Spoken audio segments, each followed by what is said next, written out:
There's something inside me. I don't know what it is.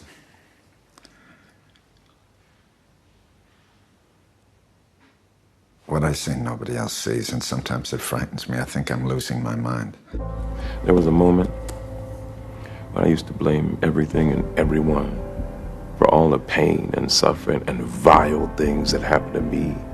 I used to blame everybody, blame society, blame God. I didn't get no answers because I was asking the wrong questions. You have to ask the right question. I can see your soul in the edges of your eyes. It's corrosive, like acid. I'd like to share my vision with people who can't see what I see the way I see. Yes, but why?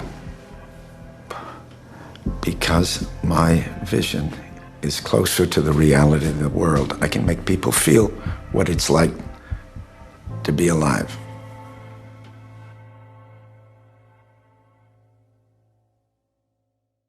This is when Oblivion begins to talk about faith, something that is a growing rarity today inside humanity. It was the gods that gave them everything that they have, but humans have forgotten about the gods. They have chose to deny the gods. They stopped believing, abandoning the gods altogether, told themselves that the gods were a lie, and then humans started to play God themselves. But they forgot one thing. While they were made by gods, they are not gods themselves. What they were wasn't even close. Man is too flawed, carved from stone, unyielding, evolutionary static, and built to believe. And so humans replaced the gods with their own creations, politics and ideology, and now they have all lost faith. They have nothing, but none of this troubles Oblivion, because he is not like the other gods. Oblivion does not desire praise and worship, no need for disciples. What we had learned is that there was just a guy in the world named Nathaniel Essex, and he has his own history and all that kind of stuff. But this guy had come to the realization that somewhere along the line, humanity is going to achieve a technological singularity. And when that happens, a group of beings out there called the Phalanx, which are in and of themselves their own dominion, basically a technological hive mind, that they are going to show up on Earth. They're going to absorb all sentient life into themselves, which will in effect destroy all life on Earth. And so in order to prevent that from happening, Nathaniel Essex cloned himself 3 times and then made a clone of his wife, right? These clones came in the form of Dr. Stasis, Orbis Stellaris, Mother Righteous, and then Sinister, as we've always known him, with the diamond on his head. The purpose of these 4 clones was to find a way to achieve dominionhood, basically this kind of unspecified God-level power, right, that Marvel's introduced very ambiguously. What these 4 didn't know is that they were actually pawns in a game being played by the original Nathaniel Essex, which we'll talk about that here in a second, because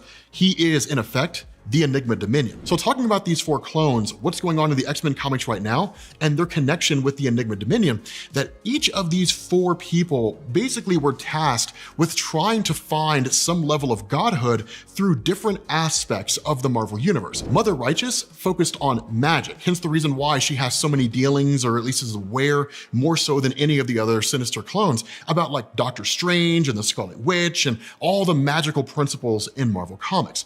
Dr. Stasis focuses on technology, and that's the reason why he works so close with Orcus. That Sinister with the diamond on his head focuses on the mutants, and that Orbis Stellaris focuses on the cosmic landscape. And so with each one of these Sinisters focusing on each one of these specialties, their goal was to find a level of power within their own discipline that was so advanced that they could achieve godhood. What we found out in Rise of Powers of X is that what was actually happening is that none of them were ever going to be successful. The reason why is because all the information they were gaining about all these different disciplines was all being sent back to a central location, being sent back to the Nathaniel Essex AI. And what it was doing was consolidating all this information and picking out the little things that it needed in order to understand how to achieve godhood. And so in effect, they were creating the Enigma Dominion, not realizing they were creating the Enigma Dominion. Now here's where things get crazy, right?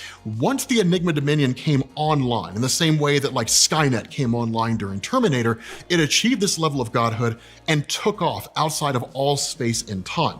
And so So it was like witnessing the entire multiverse from the outside, the same way that Loki witnesses the multiverse at the end of Loki season 2, for those of you guys who have seen that show.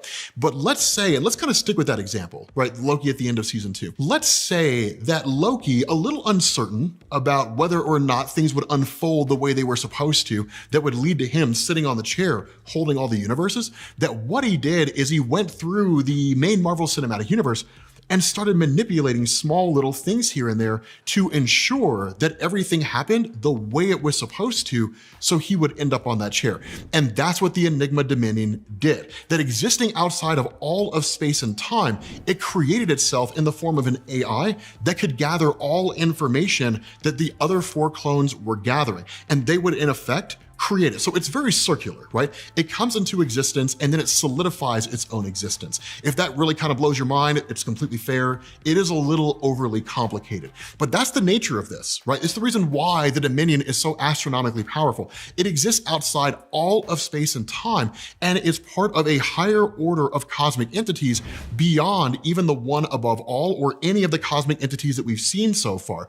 Now, the question that has to be asked here is, can it only be achieved through basically a combination of all forms of knowledge and power within a particular universe, i.e. almost like assembling the Infinity Stones from the Infinity Gauntlet? Or can a person just achieve a level of power that will let them do that? We don't have the answer to that question. Very little is known about all of this other than what I've explained here. Over time, that may or may not be fleshed out. But with that being said, guys, let me know if you have any questions down in the comment section. I'll do my best to answer them, and I will catch you all later. Peace. Says is that in his younger years, he grew up in this exceedingly small town, but he felt frustrated by how limited the minds were of not just himself, but everybody around him. So what he started doing was experimenting with psychotropic drugs in order to, quote unquote, unlock the 90% of the human brain that has potential, right? Because the old wives' tale is we only ever use 10% of our brain. Now, of course, DC's not really going with the old wives' tale version, and in fact, even the Key himself says that's malarkey, that's nonsense, right? At any given time over the course of a day, we're using the entirety of our brain in some capacity, right? It's not as though 90% is laying dormant, and if we can tap into that 90%, we can develop telepathy and telekinesis, and we can alter reality, and so on and so forth. And so what he did is, by experimenting with these psychotropic drugs, he actually started breaking free of the limitations of the human brain, being able to experience and to understand things in a way that a human being simply just normally can't do. He's basically hyper-evolved his brain. That's really all he did. But the kicker to this is that his brain is always hungering for information. Now, There was an idea to bring together a group of remarkable people. To see if we could become something more.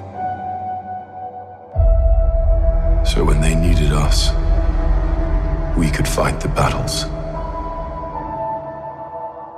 that they never could.